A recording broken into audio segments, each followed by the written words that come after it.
Hello, a very warm good morning to all of you and welcome to Unacademy. Welcome to today's The Hindu newspaper analysis, where we take a look at the Delhi edition of today's newspaper and analyze the important articles relevant for your examination, be it for the prelims or the mains. While carrying out the discussion, we shall also be taking a due attention on the process of answer writing based upon the type of questions that can be expected out of it. We shall also be mentioning various different areas within the article from where questions can be plugged out for your prelims to give you a better idea about how to go about for your preparation. Now, before we take a look at the topics for discussion, an important announcement that is for tomorrow, 20th and 21st of July, we are conducting the Unacademy Summit, UPSC Summit and a conclave which is for you guys in order to gain a practical experience about what goes behind the policy making measures and how is it that governance on the ground ends up getting influenced by various factors and how certain policy changes can end up influencing millions of lives. At the same time, the importance of keeping yourself motivated throughout the process of preparation and the importance of perseverance is something that these personalities will talk about, which will be very vital as a candidate and for your overall tempo for preparation. Now, so do join us for the conclave and the summit for 20th and 21st. The link is provided in the description below. Having said that, let us take a look at the topics that we are going to hold a discussion for. So today in total, we are going to have a discussion for around 7 topics, 2 of them relevant for the prelims, 5 of them from where mains type of analysis can be derived. So India and a case for strategic autonomy. Now this is an article appeared in the editorial page of the newspaper, and this article relevant for your GS paper 2 talks about the murmurs going on across the Western world after the Prime Minister's visit to Russia. Then the issue with tree planting schemes. Now in the month of July, the first week of July, one Mahotsav is celebrated where afforestation plans and schemes run across the country. And these different plantation drives, what are the concerns, what are the challenges and the benefits? That is something relevant for your GS paper 3. Then another article, a small one which has appeared in the editorial section, that is the trade tact. Even though it is a smaller piece consisting only of data pointers, but we shall basically break it down in order to extract the larger points behind that article. We are not going to focus on the data pointers, but what are the silver linings that we can basically take a look at based upon India's export-import figures, what are the challenges that India needs to cater to, and what is the way forward for a growth in the export sector. So this is something relevant for your GS paper 3. Then other than that, what is the role of Finance Commission? As the devolution of the funds and the budget is on the offing, that is where Finance Commission again comes into the news, and the fact that the 16th Finance Commission has started its work and has asked for the public opinion and public suggestions makes this area important, relevant for your GS paper 2 as well as GS paper 3. Then after that, time to make climate a part of green impact reports. This talks about the importance of having climate change and the parameters of climate change being included in the environmental impact assessment. What is that environmental impact assessment and why should the factor of climate change be involved or included in that? That has appeared in the science section and that is relevant for your GS3. Then for the prelims, we will be discussing 2 of the topics. One of the topic is over 800 elephants have died in Kerala for the past 8 years. And that is a very high number. And there, one of the leading killers is basically a virus. Which is that virus? We are going to take a look into that. And the concept of headline and core inflation. Because the data numbers have revealed that the consumer price index and basically the inflation figures have again started to resurge back because of the vegetable prices. Why does that happen? And what is that headline and core inflation. That is again going to be relevant for your prelims examination.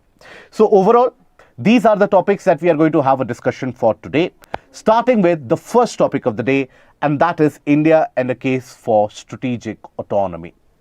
Now, recently, the Prime Minister's visit to Russia had been hailed as a successful visit and a kind of rejuvenation of Indo-Russian ties. We have to keep in mind that this was the first visit after the Ukraine war broke out, where the heads of states, they actually met. Now, there, the conversation which ranged from the aspect of space technology to the aspect of defense tech to food security as well as energy, all those various areas are where both the countries showed mutual interest.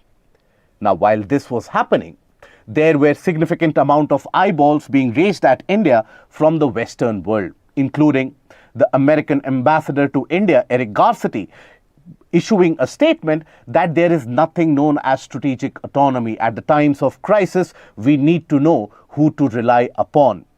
From that to the Department of State spokesperson also issuing statements warning India against a relationship with Russia. So, in the midst of all this, first of all, what is this term strategic autonomy?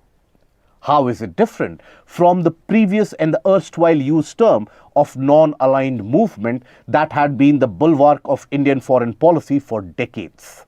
So let us try to understand that. Let us try to then understand what are the various concerns that the world has with increased India-Russian relationship, and also at the same time, what is that positive sum game rather than always going for a zero-sum game. So what are these terms and terminologies? Let us declutter that. So starting with the basic terminology used in the article, that is strategic autonomy. What does that mean? That basically means that any particular country is free and independent to take a decision, to make a choice, fulfilling its own national interest, keeping its own national interest paramount. That is the strategic autonomy. For example, let's suppose since the Russia-Ukraine war broke out, there were global sanctions imposed on Russia. Now, at that point of time, India's oil imports from Russia were less than $10 billion. Now, over a period of time, this has increased to around $46 billion. Why? Because India received oil at a much cheaper rate. And that cheaper rate oil which was made available to India has significantly helped us in not only cooling off the inflation, but at the same time fueling the growth momentum domestically. So here, our national interest took precedence over what the global pressures were exerted around India. Now, this concept of strategic autonomy, it is driven on two base principles or two broader pillars, if you can say. The first pillar is that a country is capable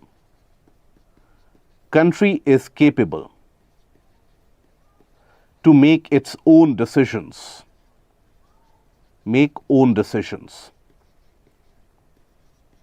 right, for its interests. As the doyen of foreign policy, Henry Kissinger, the ex-Secretary of State for United States, had said that there are no permanent friends, there are no permanent enemies in the foreign relations. What always matters is the national interest. So whatever suits the country's national interest, that is always going to be the best decision. So that is one of the primary bulwarks. But then this in itself is not sufficient. Let's suppose a country is able to think, the country, by that we mean the leadership, the administration, the political bureaucracy, everything. So if let's suppose the country is able to understand that, okay, aligning with this country as of now is going to benefit me, that is a separate matter. But then being able to make that decision, that is another important factor. And that is the country's independence, country's freedom or independence to make the choice. For example, consider the case of Germany. Now, Germany, along with Russia, has got significant amount of investment in the Nord Stream 2 gas pipeline, which eventually was stopped, it was destroyed, etc. Now, Germany knew that that Nord Stream pipeline is very important to fulfill its energy security. As a result of the sanctions imposed and as a result of a complete global ostracization which was meant at Russia, or a complete global isolation in which Russia was basically subjected to, Germany at that point of time could have made a decision that, okay, when it comes to energy, that is where we will carry on this relationship. Maybe that will open up a window where we can open up negotiations and we can put some economic leeway into this relationship. But then what did Germany do? Aligning with and aiding with all the Western powers, basically Germany decided to cut that energy supply route. What did it result into? Energy prices in Germany skyrocketed immediately after the Ukraine war, as it was the case in the rest of Europe. That led to significant amount of inflation, and due to which some of the European economies, they spiraled into a recessionary phase. Now think about it. For them, their national interest was to control and cool off the inflation, to fulfill the demands of their own citizenry. It was because of that, for example, many of the services sector in the region of Europe from UK to Germany, they experienced shutdowns. For example, the restaurants and the restaurant business, many of the restaurants and the eateries, they shut down, the hotel businesses shut down because the electricity prices and the energy prices were unaffordably high. Why? Because that gas supply was stopped. This is one of the factors. The other factor is, as the countries like Germany, they stopped that gas supply from Nord Stream. What happened? They had to import coal and utilize coal for production of electricity. Now, on one side, while the Western world talks about how climate is the most important factor deciding the global discussion in the next century, simultaneously, you have these developed economies again burning coal on large amount. So think about the aspect of fighting climate change, the aspect of climate conventions, and all the flowery words said thereby. All of them was put in abeyance. So that is where not only the factor that you know what your right decision is, but at the same time, ability to take that decision, both of them, that constitutes the strategic autonomy. Now, India, for a very long period of time, has considered and followed this path and principle of strategic autonomy, much to the agony of the Western world.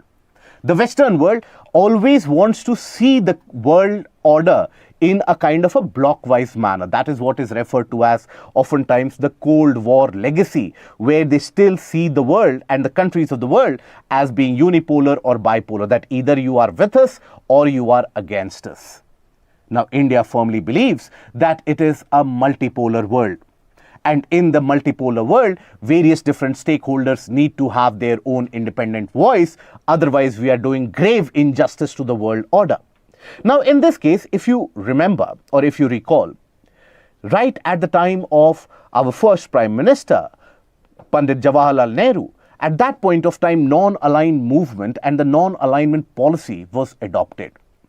While this was critiqued by many of the individuals as India's indecisiveness to take foreign policy actions. But as the article argues, it was this non-aligned movement decision that kept India free from getting into the bloc politics. India ensured from its end at least that equidistant or equal relationship should be built both with the Western world as well as across the countries of Russia, China, etc. Now, at that point of time, while India was trying to maintain its strategic autonomy, why did then India move into the Soviet camp, as was the case in the late 60s and through the 70s and the 80s? That was triggered by the actions of the Western world. At that point of time, you had US and the US-led Western world basically partnering and allying with Pakistan, and Pakistan started becoming members of the security alliances in Central Asia, Pakistan becoming members of CETO, CENTO, and that made India slightly isolated. At the same time, China-Pakistan relationship and the axis started growing stronger, and China started growing closer to the United States. Remember the historic visit of Henry Kissinger to Beijing. Now, all these basically put India into a box, because we were surrounded by our arch rivals, and all those arch rivals had the regular supply of weaponry and other supporting equipments, while we were thinking about autonomous situation. It was under that compulsion that India eventually relied upon the Soviet Union. And that was not only for defense purposes, but also when it came to grain imports, etc., Soviet Union was a relied friend. Now, after 1990 and 1991, when you had the disintegration of the Soviet Empire, India made all its efforts to basically again mend its relationship with the Western world.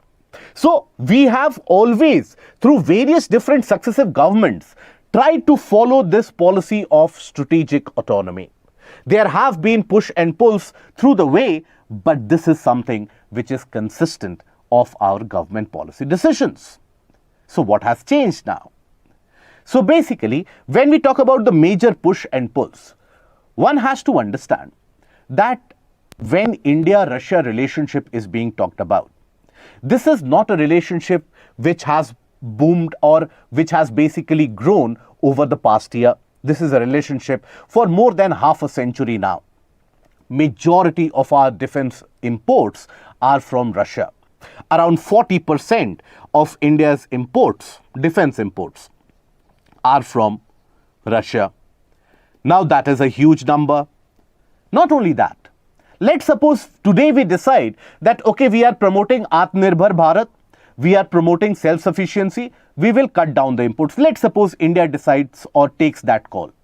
Still, you have a whopping 80% of defense equipments that are of Russian origin. Now, these equipments would need spares, these equipments would need repair.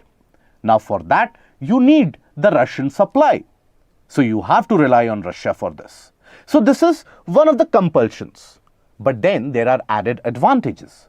For example, you have the added advantage of energy minerals. For example, gas, oil, etc., which Russia has got abundant supply of. And Russia is basically providing that at a cheaper rate to India. So this basically means we are diversifying our import basket and we are ensuring lower price level at our domestic home or at our domestic level. Now, at the same time, while our relationship with the West has been increasing, the Western world wants to see us or wants to term us as an ally or as an opponent. For them, there is no middle path. For them, basically, they see Russia and China as a kind of a hegemony which is developing in Asia, and they want to counter that. So for them, either India chooses to be a US ally, a strategic ally in the region of Asia, or it is the Russia-China-India axis. That is why you had the spokesperson of Department of State of US talking about the fact that if push comes to shove, Russia will choose China over India. And this is a threat. It is a kind of a veiled threat of sorts, which has been hovering over India for the past 2 years, where you have people from the European Union, people from the American community, all of them, they are in a way issuing veiled warning to India that, see, if you are not with us in the Ukraine war, that means that when you have the conflict with China, don't expect anything from us. Now, it is a rightful call by the government to say that we are self-sufficient to take care of our own problems and we are not reliant on any individual to send us aid. Now, this is where the relationship between India and US, which had been growing ever so significantly since the past 2.5 decades, now that has started experiencing hiccups. And to add on to that, you have the Democrat president and the Democrat party in power in US. So their own internal push and pulls for the electoral democracy and the electoral politics, that basically means that the US-India relationship is experiencing certain speed breakers. In fact, the article also argues that the US basically urged India to postpone the visit of the Prime Minister because it coincided with the NATO summit, and that did not look as a good optics. But India went ahead with the visit of the Prime Minister because it considered it to be very important to have happened after such a long period of time for rebalancing its ties within Asia. We live in this region. We cannot afford to take a far-sighted policy or a far-away policy that the US can do. We have to live with the neighbors, and that is where relationships are important. Now, this is where the article also argues that when it comes to foreign relations, majority of the proponents, they argue for the zero-sum game. Now, what is the zero-sum game? Zero-sum game is that, let's suppose, one individual benefits and the other individual does not benefit to that extent. There's a balance, right? So, in the strategic world, in the strategic community, one has to go for the positive or the plus sum game, which means what? All sides should win, all sides should benefit. So how did the Indo-Russian relationship benefit the world? Now here the simple aspect is that, think about it, India imported significant amount of Russian oil. Now India is one of the biggest importers of oil and energy minerals from across the world. So when India could fulfill its own requirement by the Russian oil to a significant extent, meant what?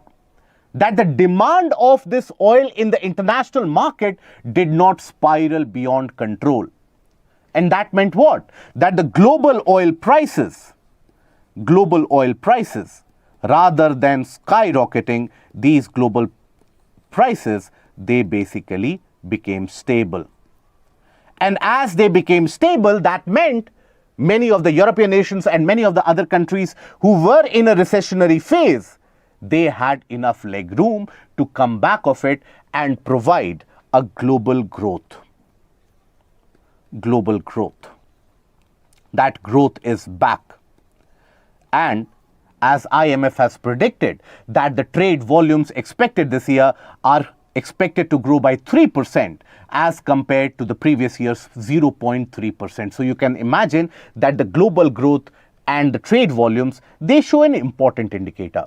But not only this, with the increase in global growth, what has it done for countries like India? Our overall exports have increased.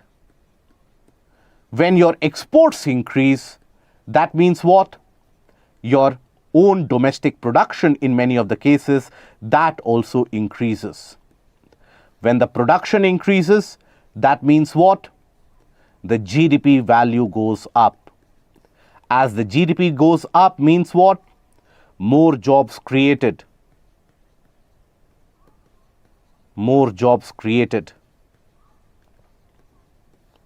You are able to fight and remove the ill of poverty from across the globe.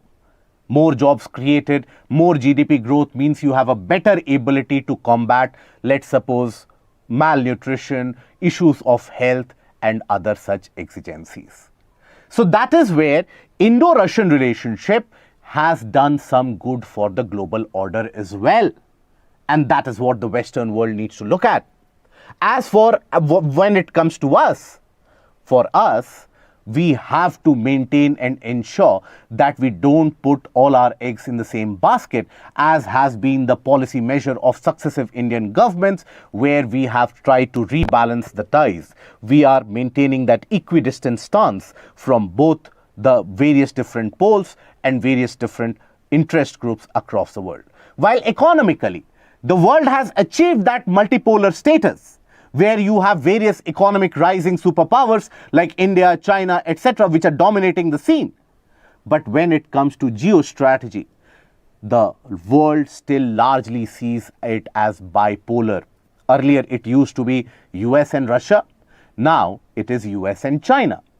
So that is where countries like India and other developing countries following that strategic autonomy, that will end up breaking this duopoly and ensure that the voices of the world are heard. Okay? So overall in this discussion, what is it that we have taken a look into? We have taken a look into why there is that concern in the Western world. What is that concept of strategic autonomy? Strategic autonomy basically develops around two important pillars. Not only the fact that you need to know what is your national interest, but you have the capability and the freedom to take those decisions.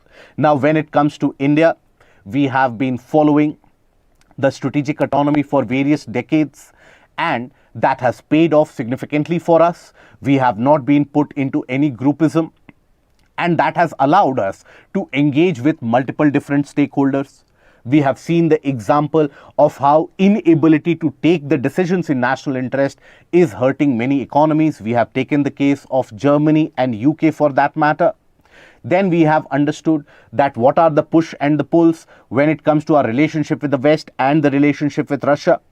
Now, how India is trying to rebalance the ties. Why the zero-sum game principle in strategic relations and foreign affairs is no longer valid. We need to go for a positive sum game, which means it is a win-win situation for all.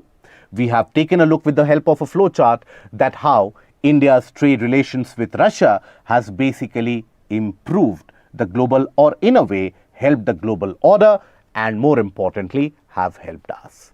Okay, so now let us take a look at the question that you have to write, or you should write eventually, for practice and for improving your writing skills. Discuss the importance of India maintaining a strategic autonomy in managing its foreign relations. Elaborate with examples. Now here, this is a 10 marker, 150 worded answer that needs to be written. So how do you initiate that answer writing? In the introduction, do you directly start with what India is doing? Absolutely not. In the introduction, you have to talk about the concept of strategic autonomy. What do you understand by strategic autonomy? Right? So, you can directly start by saying strategic autonomy refers to the capability of a nation to take its own decision and for its national interests and its freedom to do so. That's it. Because it is a 150 worded answer, keep it very brief.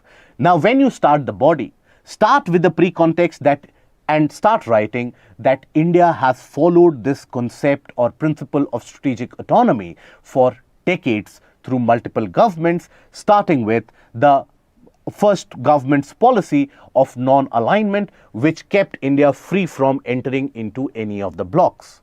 That strategic autonomy was, even though distorted for a brief interregnum in between, when you had arch rivals like Pakistan entering into groupings, security groupings like CETO, CENTO, and thereby India stood isolated. With the growing relationship between China and US as well, India felt the need to bolster its defense sources and the supply of vital food grains as well. That is when the Indo-Russian strategic relationship that took off in the 70s, and that continued its momentum.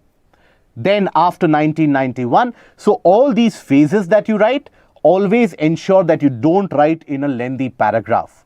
Write it in different points, so that the evaluator has the visibility that, okay, you are talking about this phase, you are talking about this phase. Otherwise, all your content can get lost in that mess. So do that in the various different phases. Then talk about the importance of having a positive sum game, that it is a multipolar world order economically, but when it comes to geostrategy, that is where the world still has to come to terms with multifarious interests, and countries like India following that autonomy will give a better heft. Here, the example that you can cite is the case of Germany, how the isolation of Russia, the ostracization of Russia, cutting the supply from the Nord Stream, while it was meant to damage Russia, it might have done to some extent, but then there was a greater price to be paid by the other nations. And that is where the concept comes into play. So this is something that you can talk about. Another example of India's own benefit and the benefit of the global order that can be achieved. So if you are running short of words or otherwise, also always advisable to depict these in the kind of a flow chart so that it becomes more presentable. Okay. Now moving on to the second article. The second article is the issue with tree planting drives. Now, the plantation of trees is something which is meant to restore the degraded habitat of the forests. Now, forests across the world are getting destroyed and degraded quite significantly. Now, deforestation is one of the most significant challenges that the modern world faces. Now, when we talk about deforestation, it is carried out for various purposes.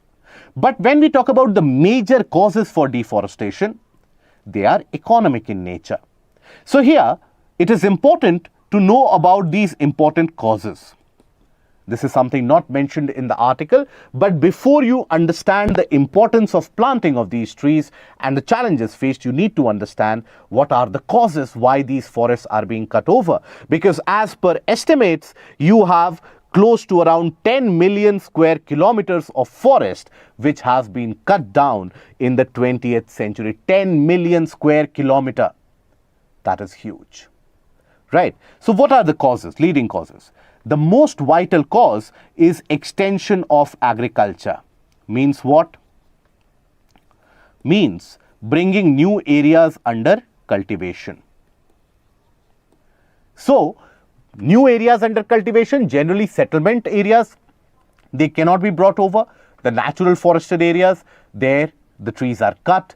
And the leading example in this case is the northeastern part of India, and across the globe, you can take the example of Indonesia. Indonesia every year cuts down hundreds of hectares of forested land, dense forested land, for cultivation of palm oil. So that has got a significant toll on the ecosystem of the region. So extension of agriculture, then you have another leading cause as lumbering or collection of wood for economic purposes. Then you have infrastructure and construction. Right, there are multiple other causes of deforestation, but then these are the main three causes.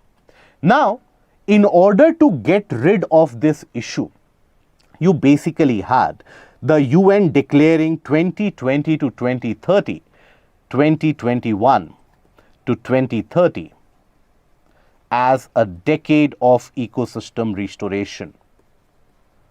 Decade of ecosystem restoration. This was declared by the UN. Now, in the name of ecosystem restoration, you basically have plantation drives which are launched across the world. Now, in our country, you always have the Van Mahotsav, which was initiated in the 1950s. And since that point of time, in the month of July, you have those plantation drives which take place. Now, this is very vital for the ecosystem. When we talk about the plantation drives, it is very, very vital. How? And you have the easy answers for that. So, first of all, there is significant amount of carbon sequestration or carbon storage by the trees, and that makes our environment much more better, helps us fight the menace of climate change as well. Other than that, these trees, and when you have greater amount of vegetation, they end up lowering the temperature of that area. So more green spaces in various different areas that reduce the temperature and get rid of the problems such as urban heat islands. So natural cooling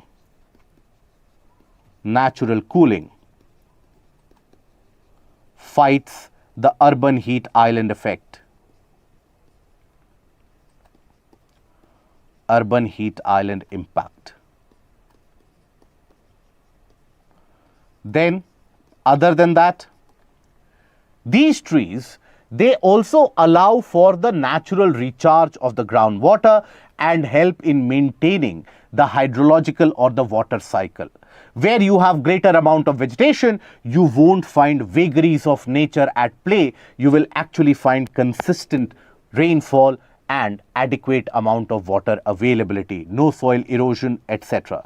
So here, maintenance of water cycle, droughts, which are so very common nowadays, that can be arrested of water cycle. Then other than that, control of disasters. Controlling disasters like what? Disasters, for example, landslide, for example, stream bank erosion, for example, floods. Many of them can be controlled if we go for the plantation drives. For example, if let's suppose a river is flowing. Now here, if you have trees, lot of trees. Now, despite the increased water flow, the river won't be able to erode the soil of this region. If the river is unable to erode the soil of the region, means what? There will be limited amount of siltation which will happen in the river channel, which means what? The river channel will maintain its sanctity, there won't be any overflow. So that is one of the benefits. So these disasters include controlling flood, then after that, landslides, and so on. And more importantly, maintenance of biodiversity.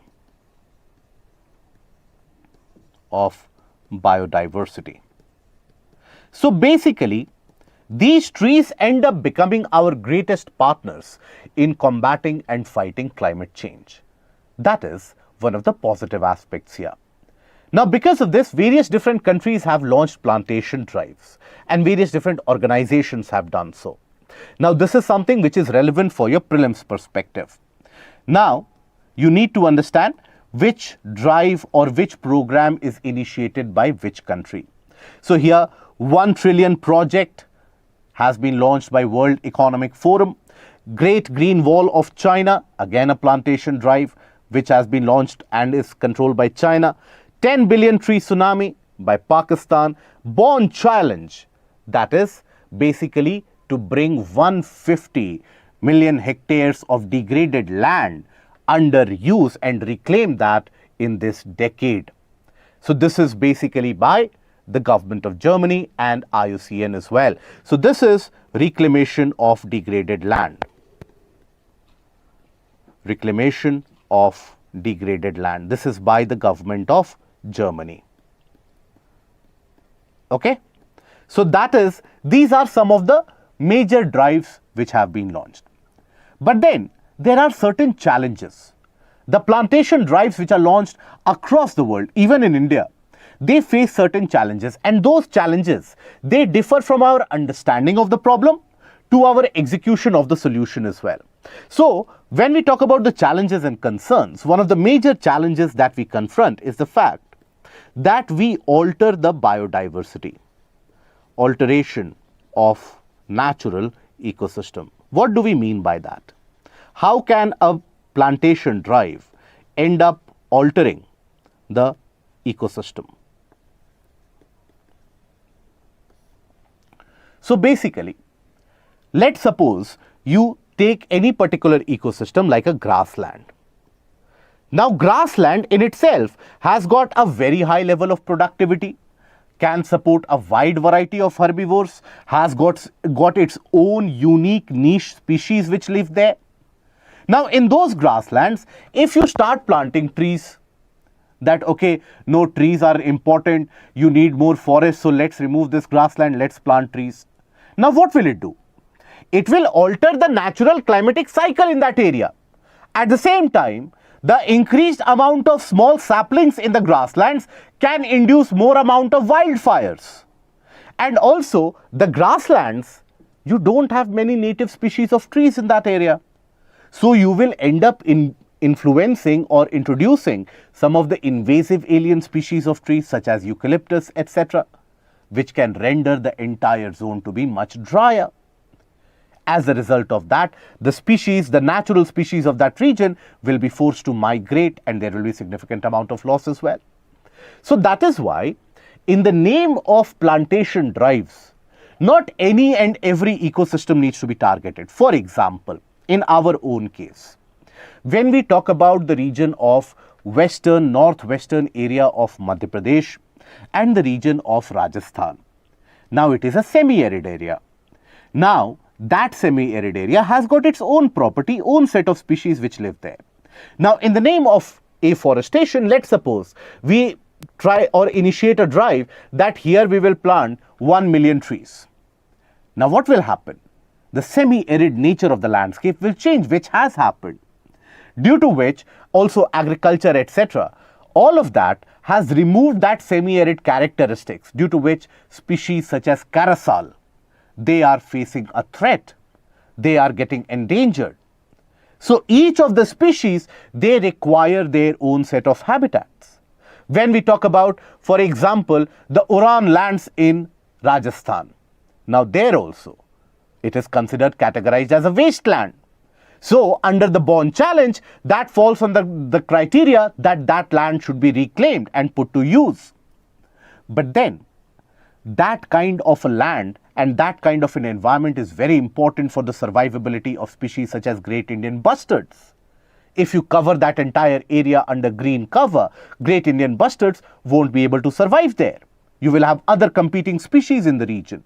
If that would have been the case, then in the tropical rainforest, all the different species would be found, which is not the case. So that is why one needs to understand the ecosystem and the biodiversity of a region and not go for a blind plantation drive, which has been the case nowadays owing to the championing of this cause on social media and at the same time glamorization of this cause as well. Now, other than that, you also have the aspect of maintaining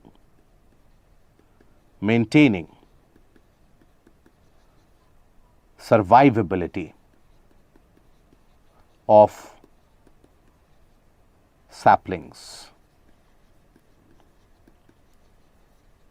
Now this is very important. For example, on World Environment Day is when? In June, right? 5th of June. Now you had various different platforms which promoted plantation drives. Now here you would also have seen in your vicinity or people that you know, they would have basically planted some tree or a sapling, they would have gotten their photos and the pictures clicked and they would have been happy thereafter. But the month of May and June and the first week of June is actually the worst when it comes to plantation drives in India. Why? Because the condition is still very dry. The saplings won't be able to survive beyond more than a week. And that is why ideally if you have to go for plantation drives, the second week of July and so on, that becomes ideal because then the natural moisture availability in the atmosphere and the soil helps in its survivability. So this also needs to be taken care of and this also needs to be catered to. So when it comes to, let's suppose, the maintenance or the restoration of the habitat, let's suppose when we talk about even the afforestation or the reforestation programs, what do we observe? We observe that if a densely vegetated area, let's suppose that has been cleared off, where you had dense vegetation. Now after reforestation or afforestation rather in some other area, what do you observe? You observe that columns and rows of trees are planted in a very neat manner. Now will that replace the natural forest? No. So even afforestation drives, they need to be carried out in a scientific manner so that they can end up having a significant viability or another alternative to the degraded forested land. That is where the concept of tree islands come into the picture. What is this concept of tree islands? It basically refers to the fact that in one small area, grow dense vegetation. Don't go for the plantation and afforestation drives in the large area, restrict it to certain pockets and let them grow, let them survive, let them thrive. This will add more value to the biodiversity than rows of neatly planted, curated trees which look good for aesthetic purposes but serve no significant other use. So that is the concern and the challenge. So what is the way forward? So when it comes to the civil society organizations, the government, they should play their role and part in improving the awareness levels. Also, firsthand, they should reduce the level of deforestation, and the restoration of the ecosystem should not follow one size fits all policy. The restoration of the ecosystem needs to be balanced.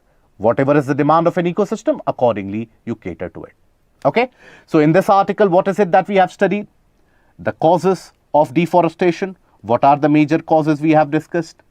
Then after that, the importance of the plantation drives, the various different important factors, then the drives across the world and examples across the world that is relevant for your prelims. Then after that, what is it that we have discussed? The challenges. Challenges in terms of the ecosystem, destruction, challenges in terms of survivability. Okay? That is relevant for the exams. Let us take a look at the question. This is again a 10-marker question. 10 marks, 150 words. So here, discuss the importance of restoring the degraded forests. Elaborate upon the challenges and the way forward. So what do you write in the introduction in this? Do you straight away start and jump into the degraded forest? No. In this, in the introduction, you lay the backdrop that over the past century, in the 20th century, you had 10 million square kilometers of forested land which were degraded, causing significant damage to the climate, to the ecosystem, and increasing the global temperatures by significant amount. Now, this is the background that you have provided. Now, while the causes for the degradation or the destruction of forests can be manifold, understand, if it would have been a 15 marker, you should have found some space for mentioning the causes also. But here it is a 10 marker, not asked, don't mention. So while the causes can be manifold, but then the importance of restoring those degraded ecosystems is much more important. And here, after that, in a list-wise manner, talk about the importance with relevant examples. After you have done that, however, this is the reforestation and maintenance of ecosystem is a program which has been or which is being implemented in different parts of the world with various degrees. Talk about certain examples of this, the various different drives that are done throughout the world.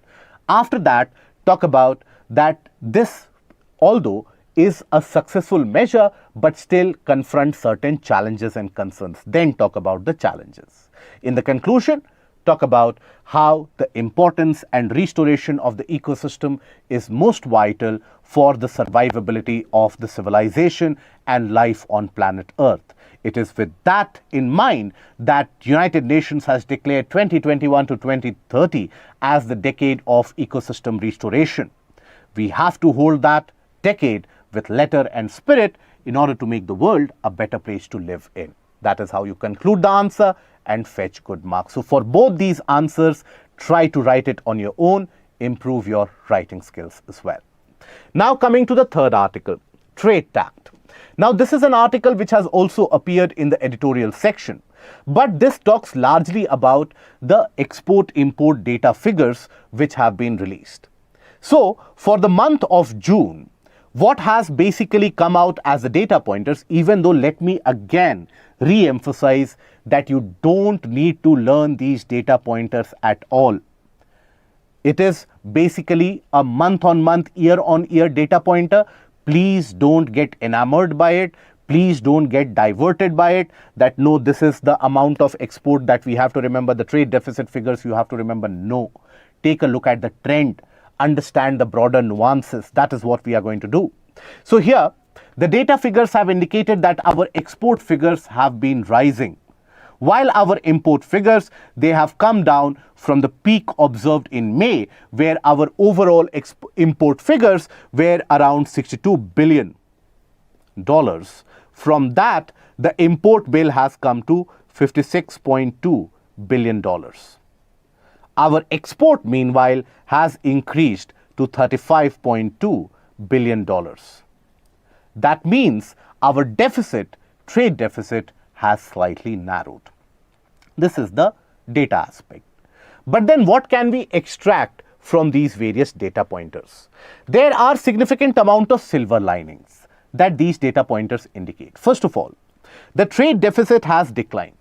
Whenever the trade deficit declines, that is always a good news for the policymakers and for the government as well, because that means it gives a greater legroom to implement social security schemes, welfare measures, and also the government then has a better ability to invest in infrastructure, capital asset creation. Remember, yesterday we had discussed about how the public capex has declined in Q1. So this control of trade deficit significantly helps the government to increase its amount of investment in those sectors, very vital for GDP growth.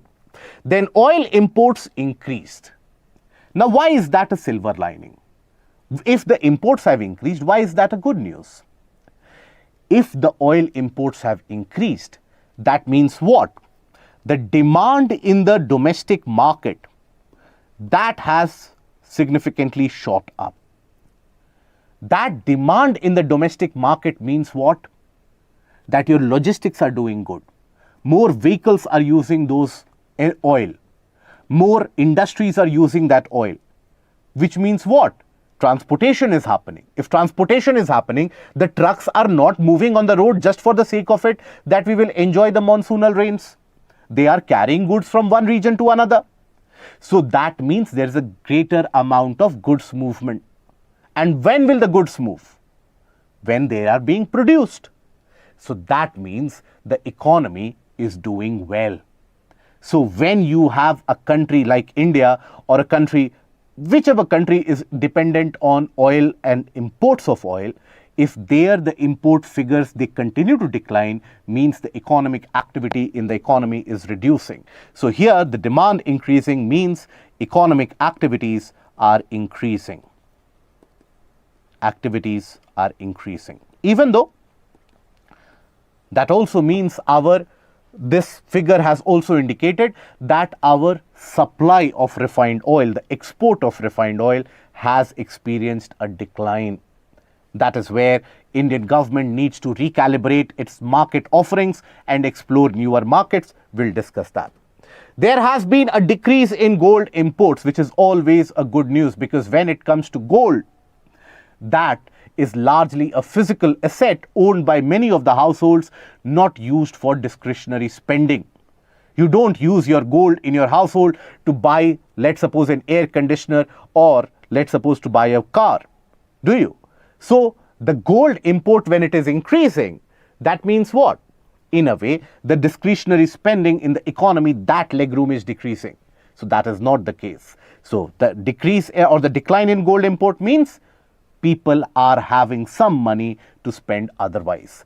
And increase in non-gold and non-oil import, that complements the previous point. That means discretionary spending.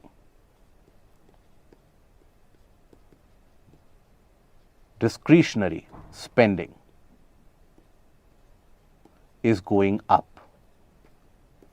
Discretionary spending means it is not a necessity, but then I want to spend it, right? For example, when you are buying any consumer durables, that is not a necessity, but then you do it.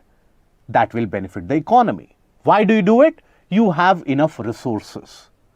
Okay, so that is when the non-gold and non-oil import, if that is increasing, means people are buying other items. The industries are buying other items. But then at the same time, along with these silver linings, you have certain challenges as well. What are the challenges? First of all, the oil export. India is a significant amount, or India exports a significant amount of refined oil. The crude oil, which is then refined, and then basically the petroleum products and other refined crude that is exported. Now that has basically experienced a decline. Given the fact that the oil prices have remained almost consistent, this decline can be an alarming signal. And what does this call for? Exploration of the new markets, investigating that why across the world you have to or you are observing this decline, means either the world economy is not doing good, or the other markets, they have found an alternative supplier. In either of the case, we need to take our own policy decisions. Then, decline in gems and jewelry export. Gems and jewelry, they form an important component of our export. It is not that we produce them on our own, but the services sector, polishing it, refurbishing it, that is where our export is very high. So this again needs a recalibration. Again, the same aspect. Exploration of newer market, at the same time understanding what happened to the existing demand. Then sharp rise in silver import. While the gold imports have declined, but simultaneously the import of silver has increased, and quite substantially so, in triple digits. Now, this has basically slightly vitiated our bullion market. Now, the article also calls for an investigation by the government, because the government provides for that subsidy in import as per the free trade agreement that it has concluded with UAE. Now, the gift city in Gujarat, through that you can have the transactions of import in bullion. So due to that, you have significant amount of silver imports which are happening.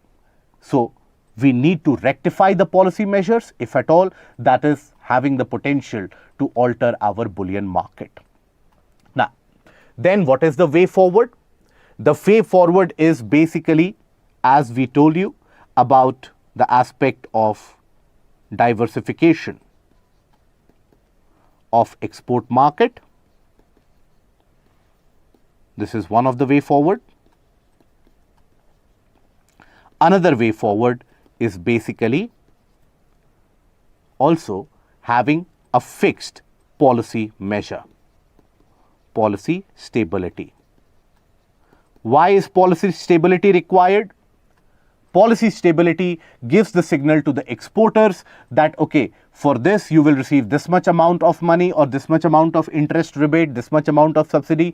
So accordingly, you can have manufacturers aim their production process in order to cater to it.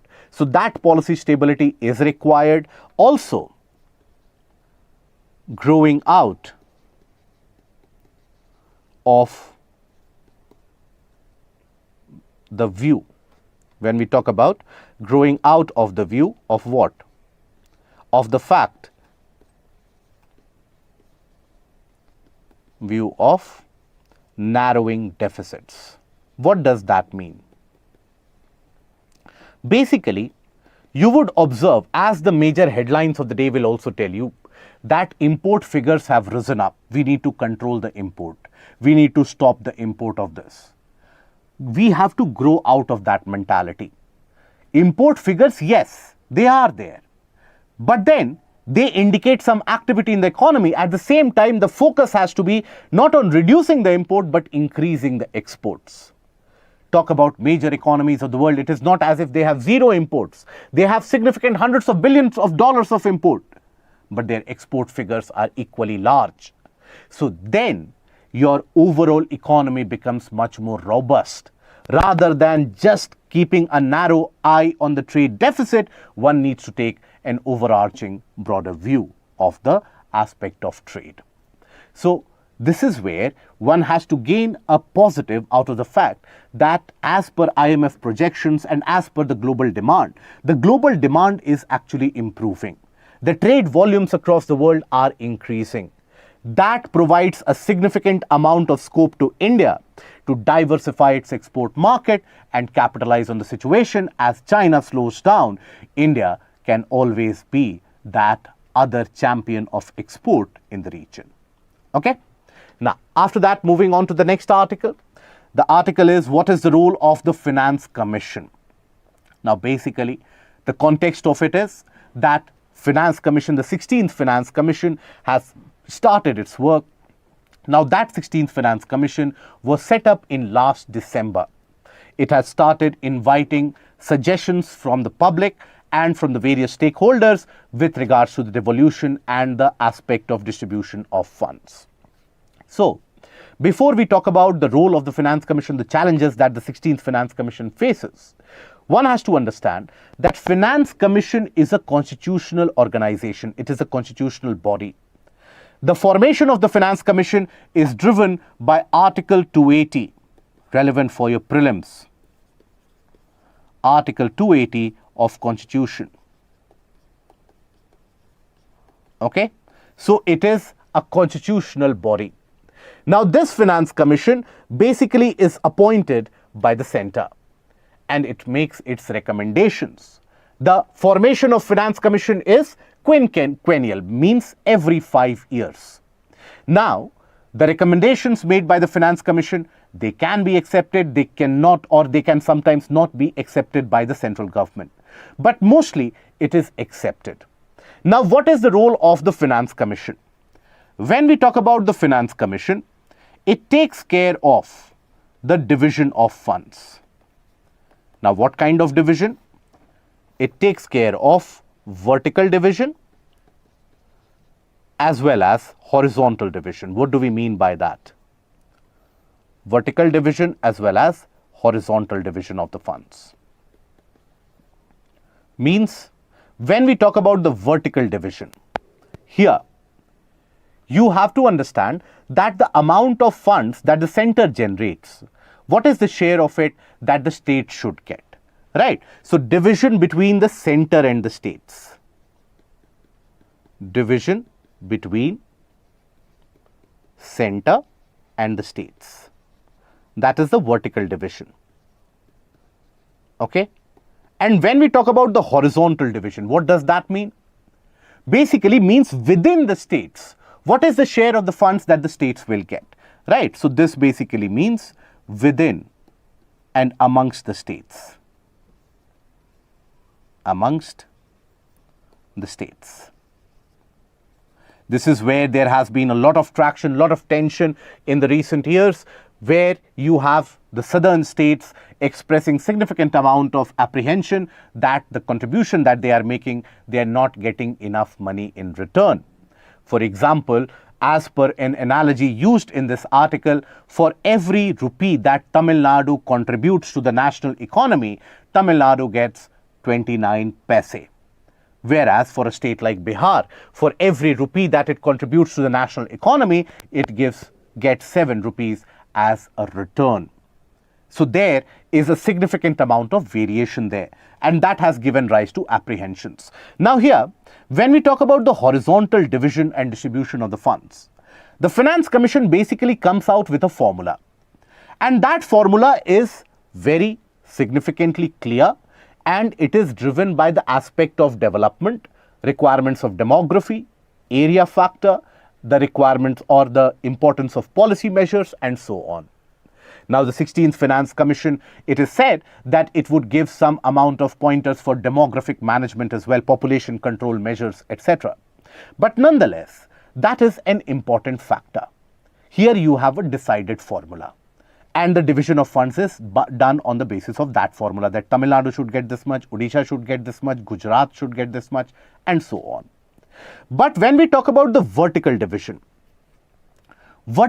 of funds, it is something which is not as per a formula, it is something which is recommended. For example, the 13th Finance Commission talked about the fact that the 13th Finance Commission basically gave the recommendation that 32% of the funds by the center, that should be distributed to the states. Then when we talk about the 14th Finance Commission, it basically gave the recommendation that 42% of the funds by the center should be given to the states. The 15th Finance Commission maintained that stance, that 41% should be given to the state. So this is not as per a pre-decided formula, but the overall requirement of the time. It is this which is contested by the states. It is this which is also contested by the states. So this opens up challenges for the Finance Commission. Let us understand these challenges. Now, what are the challenges? The first challenge is that the states, their grievances, and we have to understand the grievances there. What are the grievances? Only then we can find a solution. The grievance of the states is that, look, majority of the schemes, majority of the welfare measures, that is something that we do on our own. So we should get the lion's share of the revenue. But when it comes to the income sources or the revenue generation, the central government basically can generate revenue through income taxes, corporate taxes, GST, etc.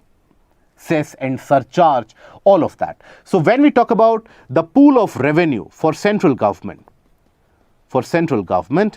basically it is income tax, corporate tax, GST,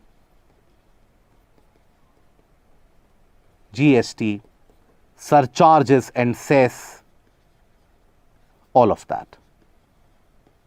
Whereas, when we talk about the state government, for the state government, it is largely linked to the revenue generated out of liquor, alcohol, that is petroleum, stamp duty, etc. Now, this is very minuscule in comparison. And that is where the states always have that concern, what we discussed yesterday as well, that we are providing services. And for those services, we don't have money. So we need more money out of it. So that is where they want a bigger share. And many of the states, they basically have also this grievance that whatever is owed to them as per the recommendations of the Finance Commission, even that is not fulfilled by the centre. Another sticking point in this is the issue of cess and surcharge. The cess and surcharge which is collected by the central government, this is not shared with the states. This is a huge amount of money which the central government earns, which is not shared with the states. So the states want that even this should be shared. If you remove the cess and surcharge, or if rather you include the cess and surcharge income to the central government, the amount of money that the central government gives to the states is not in the 40%, it is in the 30s. So the amount of money is less. So that is why they won't want more money. At the same time, here, another challenge that the new Finance Commission faces is the funds to the local bodies. Funding to local bodies. Local bodies like municipalities, wards, etc. Now there, the funding is almost negligible, less than 3%, and this Finance Commission is supposed to make recommendations even for the local bodies. Now here, you have to understand that in countries like China, the amount of money given to the local bodies is close to around 50%. Which basically means better roads, better connectivity, better electricity, better sewage, better drinking water, all the general public facilities that we avail, that is under the purview of the local government. In our country, the local government is woefully short of funds. That is why waste management, garbage dump, etc., that is a problem. So that is another challenge that the Finance Commission faces. Other than this, you have the problem of distribution within the states. The states argue that just because we are doing well does not mean we get less share of the overall income resource. If let's suppose we have better policy measures, we are able to control our population through better health interventions, why are we able to do so? Because we have invested in healthcare. That is why if today Kerala has got a fertility rate in less than 2, that means what? It has invested significantly in healthcare throughout the 70s, 80s, 90s, and now the fertility rate has declined. Whereas when you take a look at the state of Bihar, for example, the regions of northeastern Bihar, regions in the KPK pocket of Odisha, their fertility rate is close to around 3.4. So that is significantly large. Basically, fertility rate here, just for those who are not aware of it, the number of children on an average that women have in their reproductive age, that is known as the fertility rate. Okay, fertility rate of 2.1 is considered to be a replacement rate. That means the population will remain stagnant. Fertility rate above 2.1 is considered to be an increasing population. Fertility rate below 2 is considered to be a declining population. So in states like Bihar, fertility rate is 3.4, whereas developed states like Kerala have a fertility rate of less than 2. So the argument is that we have invested in healthcare, that means our population is less. So as per the formula of Finance Commission, we will get less funds. Why should we be punished? So that is where incentivization needs to be given to the states in order to encourage for more growth and more social welfare schemes, better investment in education sectors as well. Okay, so these are the challenges and these are the concerns that the Finance Commission has to keep in mind as it submits its report next year, and that report is going to be adopted and that will be valid for a 5-year tenure. Okay, so what is a Finance Commission? Constitutional organization appointed by the center every 5 years, talks about the distribution of funds under vertical aspect between the center and the states and amongst the states. The grievances, what are there? The states want more funds. Why? They are the ones providing the services. They don't have enough income pool and they are dependent on the money given by the center. So here the center is not dividing the cess and surcharges. Center on its side gives the argument that, look, when we run various different policy measures, for example, the central sponsored or the central sector scheme, there also we give the contribution. But then that needs to be added up because the states, they are in bad fiscal health. So that is where, while you can follow the FRBM norms to maintain a kind of a fiscal stringency on the states, but at the same time, once the states are drained out of funds, that is when there is no coming back. Then what is the issue with the horizontal distribution of funds, the grievances that the states have, and the aspect and the challenge of finance to the local bodies. Okay?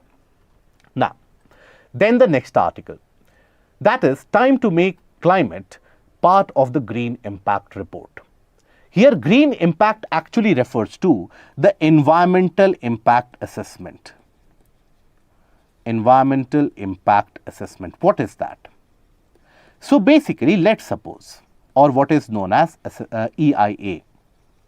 Now, the genesis of this EIA or this norm of carrying out EIA was something which has got its origin in the late 1960s and early 1970s.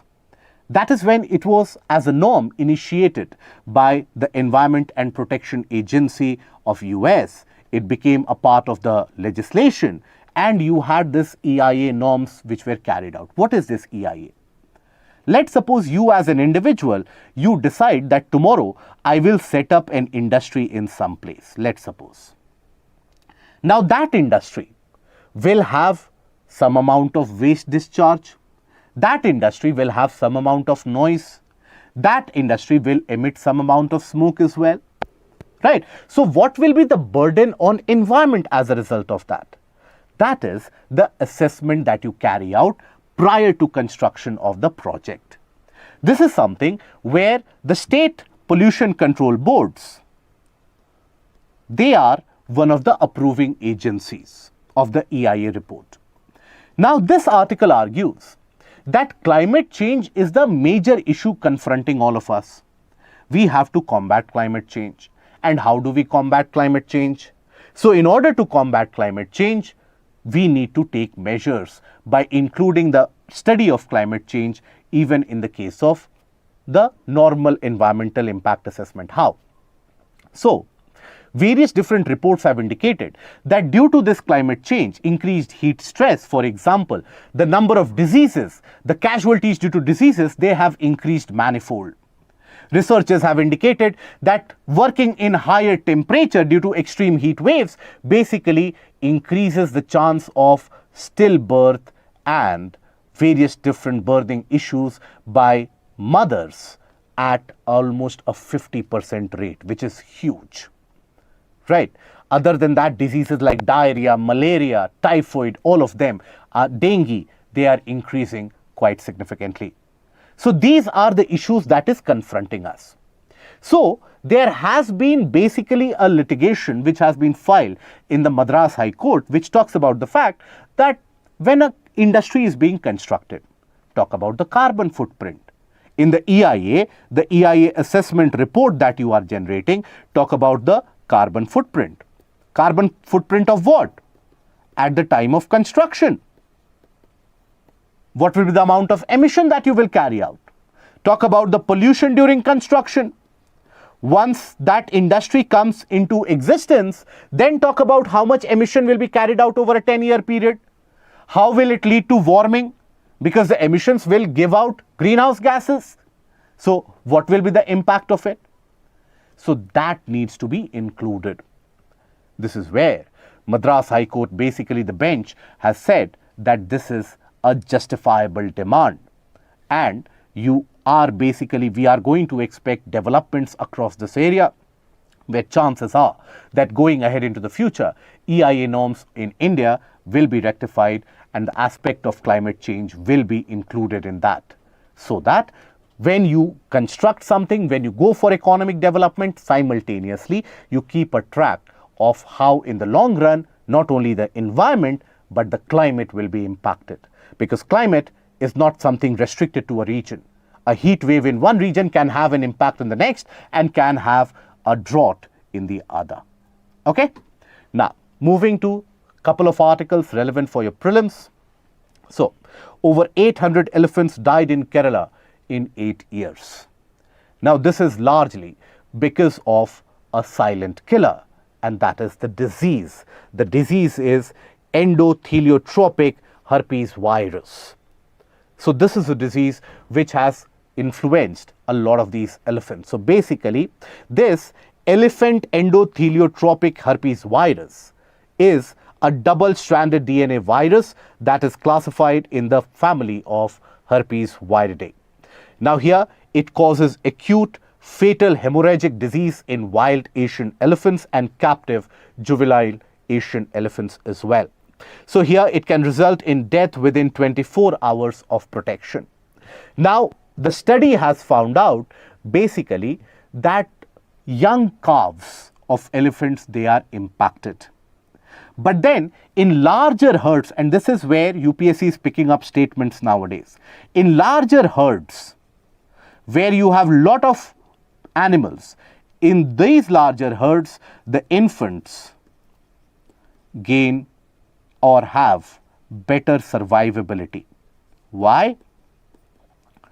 Because in larger herds, they are able to develop immunity. Okay? Immunity, natural immunity develops in a better way. Okay? Right? Whereas in smaller herds, the young calves, they fall victim to this disease. So here we need to carry out more research in order to understand the exact spread and why this is impacting the elephants in Kerala, or is it impacting the elephants in other parts of the country as well. That is where we need to invest. Now, the last, that is flare up in vegetable prices stalls overall disinflationary trend. That means that the cooling down of the prices which was happening, that has basically been stalled because the vegetable prices have been increasing. Why have the vegetable prices been increasing? Because of issues of rainfall and significant amount of floods caused in certain area, disrupting the transportation and the logistics channel. So in many of the areas, there have been some losses induced as well. So that is where the vegetation prices, and this is a seasonal characteristic which happens. Now, out of this, what you have to extract is the fact that what do we understand by headline inflation and what do we understand by core inflation. So, headline inflation is the total inflation within the entirety of economy, right? Including the basket of goods, including commodities like food, energy, oil, everything. So the overall inflation figures that you see, that is the headline inflation. But then you have another number, that is a core inflation. Core inflation is basically excluding the food and energy prices, which tells you the commodity price increase in an economy.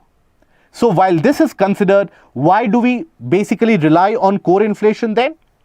Because food and energy prices, they are considered to be highly volatile. They can change suddenly, right? They can be seasonal, they can be influenced by international matters. For example, if there is a war, then these prices will go up. So while the headline inflation figures might be temporarily variant, but core inflation gives you a larger trend of the economy.